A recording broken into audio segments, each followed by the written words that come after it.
સુરતના કતારગામમાં થયેલી હત્યાનો કેસ ઉકેલાયો।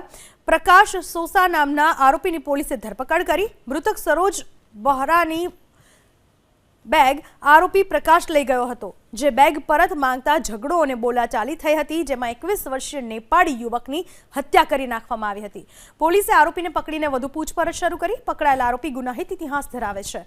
આરોપી 2 દિવસ પહેલા જેલમાંથી જામીન મુક્ત થઈને બહાર આવ્યો હતો। दीपक बोरा के जे रेल राहत कॉलोनी गोतालावाड़ी कतारगाम खाते रहे छे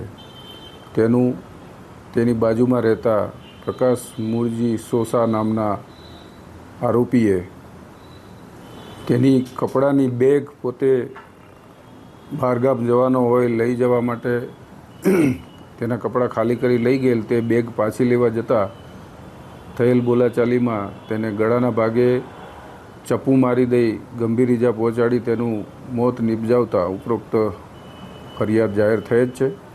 जे फरियाद अनुसंधाने कतारगाम पोलीस स्टेशन में खूननो गुनो रजिस्टर करी police inspector Shri BK Chaudhary नाओए तपास हाथ धरेल छे अने पोलीसे खूब ज मेहनत करी गणतरीना कलाकों में आरोपी प्रकाश सोसा ने पकड़ी पाड़ेल छे अने हाल आगळनी तपास चालू छे।